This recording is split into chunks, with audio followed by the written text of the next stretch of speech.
14 మే 2025 నుండి గురువుగారు మిథున రాశిలో సంచారం చేయబోతూ ఉన్నారు. మరి సంచార ప్రభావం అనేది కర్కాటక రాశి వారి మీద ఏ విధంగా ఉండబోతుంది, అలానే కర్కాటక రాశిలోని నక్షత్రాలైన పునర్వసు, పుష్యమి, ఆశ్లేష నక్షత్రం వారి మీద ఏ విధంగా ఉండబోతుంది అనేది ఈ వీడియోలో తెలుసుకుందాం.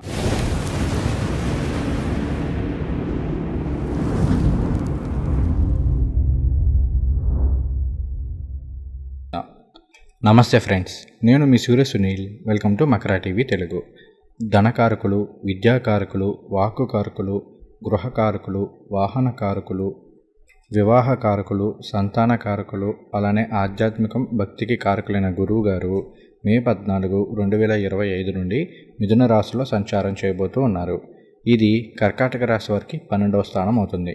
12 అంటే వ్యయస్థానం, అంటే ఖర్చులు, మన సబ్కాన్షియస్ మైండ్, దూర ప్రాంతాలు, ఆధ్యాత్మికము, స్పిరిచువాలిటీ, అలౌకికమైన విషయాలు, బెడ్ ప్లెజర్స్, నిద్ర, ఇటువంటి వాటిని తెలియజేస్తుంది.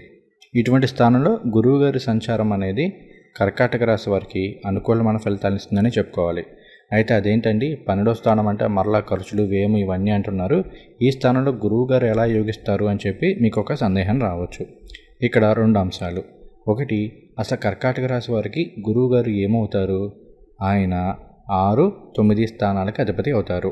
6 అంటే శత్రు, రుణ, రోగ స్థానం, మన డైలీ యాక్టివిటీస్ని తెలియజేసే స్థానం. 9 అంటే ఉన్నత విద్య, తండ్రి, గురువు, విదేశీయానము, స్పిరిచువాలిటీ, వీటిని తెలియజేసే స్థానం. ఇక్కడ 6వ స్థానాధిపతి 12వ స్థానంలో సంచారం చేస్తూ ఉన్నారు.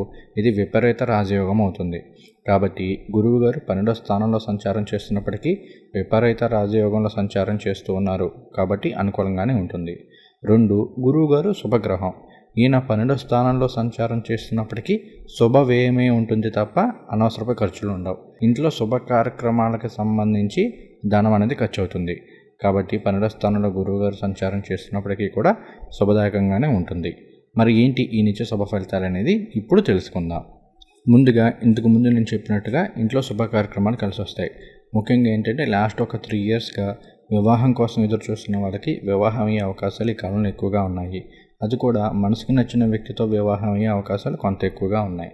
అలానే ఎప్పటి నుండి సంతానం కోసం ఎదురు చూస్తున్న వాళ్ళకి సంతాన యోగం అనేది ఉంటుంది. అలానే ఎప్పటి నుండి ఒక ఇల్లు కొనాలనుకుంటున్నారు, ఎప్పటి నుండి ఏదో వాహనం ఏదో కొనుగోలు చేయాలనుకుంటున్నారు, లేదా ఏదైనా పొలమో స్థలమో తీసుకోవాలి అనుకుంటున్నారు. అటువంటి వాళ్ళందరికీ కూడా ఈ కాలం అనుకూలంగా ఉంటుంది. అలానే కాస్త బ్యాంక్లో ఏదైనా లోన్లు ఏమైనా తీసుకొని అపార్ట్మెంట్లో ఫ్లాట్ తీసుకోవడము, ఇలాంటివి చేసే అవకాశాలు అనేవి ఈ కాలంలో ఎక్కువగా ఉన్నాయి. అలానే 12వ స్థానంలో గురువు గారు సంచారం చేస్తున్నారు అంటే విదేశీయానము, కాస్త దూర ప్రాంత ప్రయాణాలు, ఇటువంటివి ఉంటూ ఉంటాయి. ఇవి కూడా ఒక విధంగా శుభవ్యయంగానే చెప్పుకోవాలి. అలానే 12వ స్థానంలో గురువు గారు సంచారం చేస్తున్నప్పుడు ఆధ్యాత్మిక ప్రయాణాలు ఎక్కువగా ఉంటాయి. అంటే కాస్త దూర ప్రాంతాల్లో ఉన్న పుణ్యక్షేత్రాలు, కాశీ అనో, కామాఖ్య అనో, ఎప్పటి నుండో వెళ్ళాలి అనుకుంటున్న పుణ్యక్షేత్రాలని ఈ కాలంలో దర్శనం చేసుకునే అవకాశాలు ఎక్కువగా ఉన్నాయి. అలానే ఆధ్యాత్మిక కార్యక్రమాల్లో పాలు పంచుకుంటూ ఉంటారు. మన ఇంటి దగ్గర ఏదో శివరాత్రి ఏదో జరుగుతుంది, ఏదో శ్రీరామనవమి ఏదో జరుగుతుంది. అక్కడ మనం సహాయం చేయడము, ఆర్థిక సహాయం చేయడము, కొన్ని సందర్భాలు ఎక్కడుండి ఆ పనులు దగ్గరుండి చూసుకోవడము, ఇలా ఆధ్యాత్మిక కార్యక్రమాల్లో పాలు పంచుకోవడము, ఆధ్యాత్మిక కార్యక్రమాలకు కాస్త ధనాన్ని ఖర్చు చేసే అవకాశాలు కూడా ఈ కాలంలో ఎక్కువగా ఉన్నాయి. అలానే గురువుగారు 6వ స్థానానికి అధిపతి అవుతూ 12వ స్థానంలో సంచారం చేస్తూ ఉన్నారు. కాబట్టి ఏంటంటే గతంలో ఏదో మనకేదో హెల్త్ ఇష్యూ వచ్చి ఉండిద్ది, దానికి ఎంతకాలం మెడిసిన్ వాడుతున్నా కూడా తగ్గకపోయి ఉండవచ్చు. ఈ టైంలో ఏంటి అంటే సరైన వైద్యం అందే అవకాశాలు ఉన్నాయి. దానికోసం కాస్త డబ్బులు ఎక్కువ ఖర్చు పెట్టినప్పటికీ కూడా ఆరోగ్యపరంగా కూడా అనుకూలమైన ఫలితాలనే గురువుగారు 12వ స్థానంలో ఉంటూ అందిస్తున్నారు. కాబట్టి మనం పెద్దగా వరి అవ్వాల్సిన అవసరం కూడా ఏమాత్రమూ లేదు. తరువాత మిథున రాశిలో సంచారం చేస్తూ ఉన్న గురువు గారు ఆయన 5వ దృష్టితోటి తులారాశిని వీక్షిస్తుంటారు. ఇది కర్కాటక రాశి వారికి 4వ స్థానం అవుతుంది. 4 అంటే మాతృస్థానం, విద్యాస్థానం, గృహస్థానం, వాహన స్థానం, సౌఖ్య స్థానం, అంటే మన కంఫర్ట్స్ని వీటిని తెలియజేసే స్థానం. ఈ స్థానాన్ని గురువు గారు వీక్షిస్తున్నారు అంటే అనుకూలంగా ఉంటుంది. గత 2 సంవత్సరాలతో పోలిస్తే ఈ సంవత్సరం ఏంటంటే మీ కంఫర్ట్స్ అనేవి పెరుగుతాయి. ఒకటి ఏంటి అంటే సొంతంగా ఇల్లు కొనుక్కోవచ్చు, ఆల్రెడీ చెప్పాను, సొంతంగా వాహనం కొనుక్కోవచ్చు. 2, ఇంట్లో గృహోపకరణాలకు కూడా ఎక్కువ డబ్బులు ఖర్చు పెట్టే అవకాశాలు ఉన్నాయి. ఇప్పుడు సోఫా ఉంది, లేదా ఏదో మంచం ఉందో 20,000, 30,000 మంచం వస్తున్నా కానీ లేదు నాకు కంఫర్ట్గా ఉండాలని చెప్పేసి ఒక 60,000, 70,000 రూపాయలు పెట్టి మంచాలు కొనుగోలు చేయడం, అంటే మన కంఫర్ట్స్కి సంబంధించిన విషయాల్లో కాస్త డబ్బులు ఎక్కువగా ఖర్చు పెట్టే అవకాశాలు ఉన్నాయి. అలానే లాస్ట్ 2 ఇయర్స్ నుంచి ఏంటంటే వర్క్ స్ట్రెస్ కావచ్చు, ఫైనాన్షియల్గా కావచ్చు, ఫ్యామిలీ మ్యాటర్స్లో ఎక్కువ స్ట్రెస్ ఉండవచ్చు. ఎప్పుడైతే గురువు గారు మిథున రాశిలో సంచారం చేస్తూ తులారాశిని వీక్షిస్తున్నారో ఇలాంటి సందర్భంలో ఆ స్ట్రెస్ అనేది తగ్గుతుంది. ముఖ్యంగా ఏంటంటే ప్రొఫెషనల్ లైఫ్లో గత 2 సంవత్సరాలుగా మీరు ఏదైతే ఇబ్బందులు పడుతూ ఉన్నారో, అంటే ఎంత కష్టపడి పని చేసినా కూడా మీకంటూ గుర్తింపు లేకపోవడము, ప్రమోషన్లు లేకపోవడము, శాలరీలు ఇంక్రిమెంట్లు లేకపోవడము, అసలు మీకు ఒక రికగ్నైజేషన్ లేకపోవడము, వీటన్నిటికీ కూడా గురువుగారు మిథున రాశిలో సంచారం చేస్తున్నప్పుడు సరైన ఫలితాలను అందిస్తూ ఉంటారు. మీ పడ్డ కష్టానికి సరైన ప్రతిఫలితం అనేది లభిస్తుంది, మంచి రికగ్నైజేషన్ అనేది వస్తుంది. అలానే వర్క్లో ఇంతకుముందు ఏంటంటే రాత్రి 12 పనిచేసేవాళ్ళు, రోజు మొత్తం మీద 14 గంటలు 16 గంటలు పని చేయాల్సిన పరిస్థితుల్లో ఉన్నవాళ్ళు ఈ టైంలో ఆ వర్క్ స్ట్రెస్ అనేది తగ్గడము, ఆ వర్క్ అవర్స్ అనేది తగ్గడము, కాస్త ఫ్యామిలీతో ఎక్కువ టైం గడపడానికి కావాల్సిన ఫ్రీ టైం లభించడము, ఇట్లా జరిగే అవకాశాలు అనేవి ఎక్కువగా ఉంటాయి. అలానే 4 అనేది విద్యాస్థానం అవుతుంది కాబట్టి కర్కాటక రాశిలోని విద్యార్థులందరికీ చాలా బాగుంటుంది. విద్యాకారకులైన గురువు గారే విద్యాస్థానాన్ని వీక్షిస్తున్నారు కాబట్టి విద్యార్థులు మంచి మార్కులతోటి పరీక్షలు ఉత్తీర్ణులు అవుతారు. మీరు కోరుకున్న కోర్సుల్లోనూ క్యాంపసెస్లోనూ ప్రవేశాలు లభించే అవకాశాలు ఎక్కువగా ఉన్నాయి. అలానే విదేశాలకు వెళ్ళి చదువుకోవాలి అనుకునే వాళ్ళకు కూడా ఈ సంవత్సరం అనేది చాలా అనుకూలంగా ఉంటుంది. కాంపిటేటివ్ ఎగ్జామ్స్కి ప్రిపేర్ అవుతున్న వారికి చాలా మంచి శుభ ఫలితాలు ఉంటాయి. అలానే గతంలో మీ అమ్మగారికి కావచ్చు, మీ అత్తగారికి కావచ్చు ఏమైనా అనారోగ్య సమస్యలు ఉంటే ఈ కాలంలో అవి కాస్త తక్కువ ముఖం పట్టే అవకాశాలు ఉన్నాయి. అలానే వాళ్ళతోటి మీ బాంధవ్యాలు అనేవి కాస్త మెరుగుపడతాయి.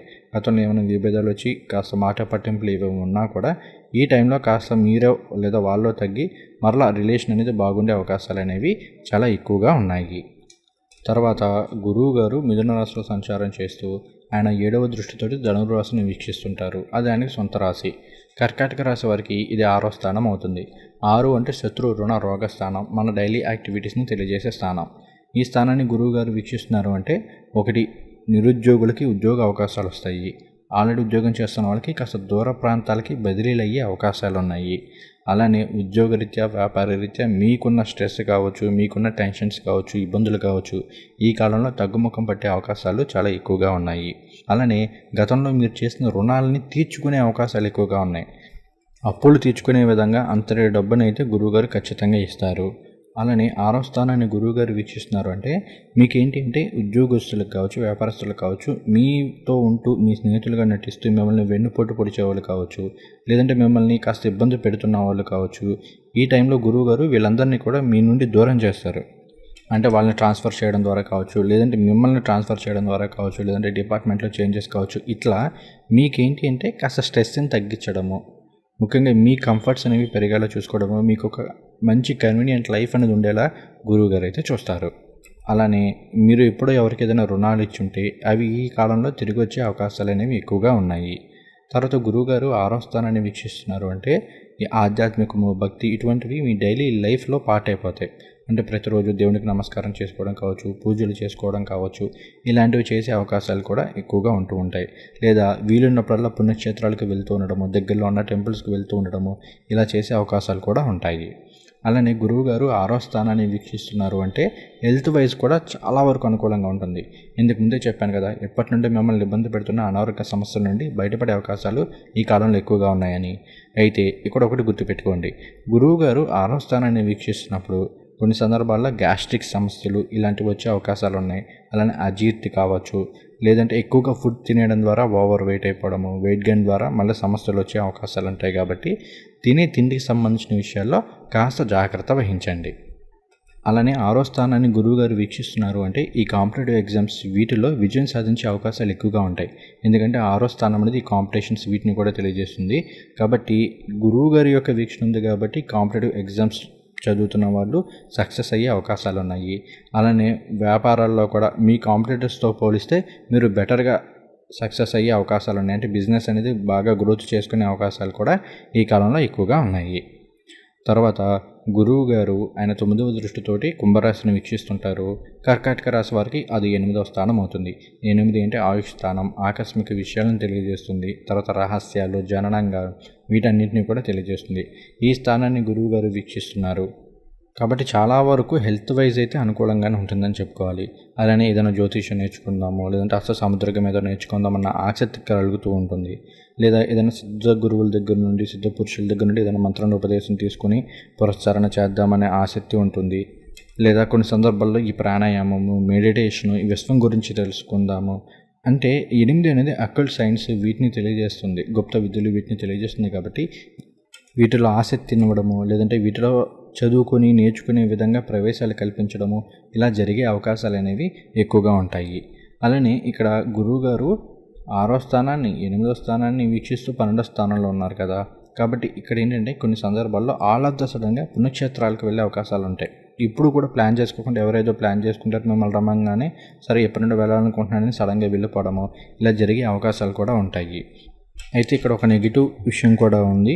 ఇంతకుముందే చెప్పాను, మరలా చెప్తున్నాను. గురువుగారు 6, 8, 2 స్థానాలను వీక్షిస్తూ 12వ స్థానంలో ఉన్నారు. ఇదంతా కూడా ఏంటంటే మళ్ళీ మోక్ష స్థానాలు, మోక్ష త్రికోణాలు ఇలా అవుతూ ఉంటాయి.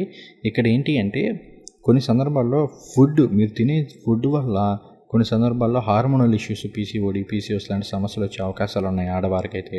అదే మగవాళ్ళకైతే స్పర్మ్ కౌంట్కి సంబంధించి కొన్ని ఇబ్బందులు తలెత్తే అవకాశాలు ఉన్నాయి. కాబట్టి డైట్ అండ్ ఎక్సర్సైజ్ విషయంలో కాస్త జాగ్రత్తగా ఉండండి, ఇది మాత్రం ఖచ్చితంగా చెప్పుకోవాలి. అలానే డ్రైవింగ్కి సంబంధించిన విషయాల్లో కూడా కాస్త కేర్ఫుల్గా ఉండండి. కొన్ని సందర్భాల్లో ఏంటంటే మీరు ఓవర్ డ్రైవ్ చేయడము, తద్వారా చిన్న చిన్న ఇబ్బందులు, ప్రమాదాలు ఎదురయ్యే అవకాశాలు ఉన్నాయి. కాబట్టి ఈ విషయాలు కాస్త కేర్ఫుల్గా ఉండండి. మిగిలిన అన్ని విషయాల్లోనూ అనుకూలంగానే ఉంటుంది. ఇప్పుడు మనం గురువు గారు మిథున రాశిలో సంచారం చేస్తున్నప్పుడు ఆయన 3 నక్షత్రాల్లో సంచారం చేస్తూ ఉంటారు. మృగశిర, ఆరుద్ర, పునర్వసు. మరి ఆయన సంచారం ఏ నక్షత్రంలో ఎలా ఉంటుంది అనేది ఇప్పుడు చెప్పుకుందాము. ముందుగా మృగశిర నక్షత్రం. మృగశిర నక్షత్రానికి అధిపతి కుజుడు. ఈ నక్షత్రంలో గురువు గారి యొక్క సంచారం అనేది అన్ని విధాలా కూడా యోగదాయకంగానే ఉంటుంది. అందులోనూ మీకు పంచమాధిపతి అయిన కుజ నక్షత్రంలో గురు సంచారం అనేది చాలా బాగా యోగిస్తుందని చెప్పుకోవాలి.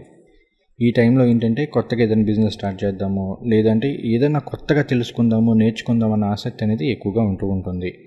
తర్వాత గురువు గారు ఆరుద్ర నక్షత్రంలో సంచారం చేసినప్పుడు ఏంటి అంటే ఇదే టైంలో రాహువు కుంభరాశిలో పూర్వభద్ర నక్షత్రంలో సంచారం చేస్తూ ఉన్నారు. అంటే గురు రాహుల మధ్య నక్షత్ర పరివర్తనం ఉంది. కాబట్టి ఇది ఒక విధంగా పాజిటివ్గానే చెప్పుకోవాలి. అయితే ఇక్కడ గురువుగారు ఆరుద్ర నక్షత్రం సంచారం చేసినప్పుడు అగ్రెసివ్ నిర్ణయాలు ఏవి తీసుకోవద్దు. ఎందుకంటే ఆరుద్ర అనేది రాహు నక్షత్రంతో పాటుగా ఈ నక్షత్రానికి అధిపతి రుద్రుడు. కాబట్టి ఏంటంటే ఈ టైంలో కాస్త అగ్రెసివ్గా ఉండడము, కోపం ఎక్కువ అవుతూ ఉండడము, ఇటువంటివి జరిగే అవకాశాలు ఉంటాయి. కాబట్టి కాస్త జాగ్రత్తగా ఉండండి. ముఖ్యంగా ఈ టైంలో మీ మాట తీరు సరిగ్గా లేకపోయినా, మీ బిహేవియర్ సరిగ్గా లేకపోయినా కొన్ని సందర్భాల్లో చిన్న చిన్న సమస్యలు రావడము, దాని ద్వారా పోలీస్ స్టేషన్లో కేసు రావడము, లేదంటే కోర్టు సమస్యలు ఇటువంటివి జరిగే అవకాశాలు కూడా ఉంటాయి. ముఖ్యంగా ల్యాండ్ అగ్రిమెంట్స్కి సంబంధించి, వెహికల్స్కి సంబంధించి, డ్రైవింగ్కి సంబంధించిన విషయాల్లో ఇటువంటి ప్రాబ్లమ్స్ ఫేస్ చేసే అవకాశాలు ఉన్నాయి. కాబట్టి ఈ విషయాల్లో కాస్త కేర్ఫుల్గా ఉండండి. తర్వాత గురువు గారు పునర్వసు నక్షత్రంలో సంచారం అనేది ఆయన సొంత నక్షత్రాల సంచారం అవుతుంది. కాబట్టి ఇక్కడ బాగుంటుంది. సో ఆరుద్ర నక్షత్రంలో గురువు గారు సంచారం చేసినప్పుడే కొంత ఇబ్బందికర పరిస్థితులు ఎదురయ్యే అవకాశాలు ఉన్నాయి. కాబట్టి కాస్త కేర్ఫుల్గా ఉండండి. ఇక ఇప్పుడు మనం నక్షత్ర సంచార ఫలితాల గురించి చెప్పుకుందాము. గురువు గారు ఏ టైంలో ఏ నక్షత్రంలో సంచారం చేస్తున్నారు అనేది ఇక్కడ మీకు డిస్ప్లే చేశాను. ఈ ఇమేజెస్ని మీరు మన Makara TV Telugu Instagram channel నుండి కూడా డౌన్లోడ్ చేసుకోవచ్చు. ఇక ఇప్పుడు మనం కర్కాటక రాశిలోని ఒక్కొక్క నక్షత్రాన్ని తీసుకొని ఏ నక్షత్రం వరకు ఎలా ఉంటుంది అనేది చెప్పుకుందాం. ముందుగా పునర్వసు నక్షత్రం. నక్షత్రానికి అధిపతి గురువు గారు. ఇక్కడ గురువు గారు మిథున రాశిలో మృగశిర నక్షత్రంలో సంచారం చేయడం అనేది మిత్రతారలో సంచారం అవుతుంది. కాబట్టి యోగదాయకంగా ఉంటుంది. తర్వాత ఆరుద్ర నక్షత్రంలో సంచారం చేయడం అనేది పరమమిత్ర తారలో సంచారం అవుతుంది. ఇది అద్భుతంగా యోగిస్తుంది. పునర్వసు నక్షత్రంలో సంచారం చేయడం అనేది జన్మతారలో సంచారం అవుతుంది. సో ఓవరాల్గా చూసుకుంటే పునర్వసు నక్షత్రం వారికి మిథున రాశిలో గురువు గారి సంచారం అనేది అన్ని విధాలా కూడా యోగిస్తుందని చెప్పుకోవాలి. కాస్త మెడిటేషన్ చేయడము, అలానే ప్రతిరోజు కూడా గురు స్తోత్రాలు పారాయణ చేసుకోవడము, దక్షిణామూర్తి స్వామివారి స్తోత్రాలు పారాయణ చేసుకోండి, అన్ని విధాలా యోగిస్తుంది. తర్వాత పుష్యమి నక్షత్రం. పుష్యమి నక్షత్రం వారికి గురువు గారు మృగశిర నక్షత్రంలో సంచారం చేయడం అనేది నయదన తార అవుతుంది. ఈ టైంలో మీరు హెల్త్ విషయాల్లో కాస్త జాగ్రత్తగా ఉండండి. డ్రైవింగ్కి సంబంధించి కూడా కాస్త జాగ్రత్తగా ఉండండి. తర్వాత గురువు గారు ఆరుద్ర నక్షత్రంలో సంచారం చేయడం అనేది మిత్రతారలో సంచారం అవుతుంది. అన్ని విధాలా యోగిస్తుంది. గతంలో ఉన్న నెగిటివ్ ఎఫెక్ట్స్ ఏమైనా ఉంటే ఈ టైంలో గురువు గారు ఆరుద్ర నక్షత్రంలో సంచారం చేసిన టైంలో ఇవన్నీ కూడా నిలిపి అయిపోయి మంచి పాజిటివ్ రిజల్ట్స్ వస్తాయి. తర్వాత గురువు గారు పునర్వసు నక్షత్రంలో సంచారం చేయడం అనేది పరమమిత్ర తారలో సంచారం అవుతుంది. అక్కడ కూడా అద్భుతంగా యోగదాయకంగా ఉందని చెప్పుకోవాలి. మీరు ప్రతిరోజు కూడా కాలభైరవాష్టకం చదువుకోవడము, అలానే గురుస్తోత్రాలు పారాయణ చేయడం చేస్తూ ఉండండి, అన్ని విధాలా యోగిస్తుంది. తర్వాత ఆశ్లేష నక్షత్రం. ఆశ్లేష నక్షత్రం వారికి గురువుగారు మృగశిర నక్షత్రంలో సంచారం చేయడం అనేది సాధారణత అవుతుంది. గుడ్ పాజిటివ్ రిజల్ట్సే ఉంటాయి. తర్వాత ఆయన ఆరుద్ర నక్షత్రంలో సంచారం చేయడం అనేది నైదన తారవుతుంది. హెల్త్ విషయాల్లో కాస్త జాగ్రత్తగా ఉండండి. అలానే ఎవరికి కూడా అడ్డుండి అప్పులు ఇప్పించడము లేదంటే షూరిటీలు ఉండడము ఇలాంటివి చేయకండి. ఈ విషయాల్లో ఇబ్బంది పడే అవకాశాలు ఉన్నాయి. తర్వాత గురువు గారు పునర్వసు నక్షత్రంలో సంచారం చేయడం అనేది మిత్రతర అవుతుంది. కాబట్టి ఇక్కడ యోగదాయకంగానే ఉంది. సో మీరు ప్రతిరోజు కూడా విష్ణు సహస్రనామాలు పారాయణ చేసుకోండి. అలానే గురు స్తోత్రాలు చదువుకోండి. అన్ని విధాలా కూడా యోగదాయకంగా శుభదాయకంగా ఉంటుంది.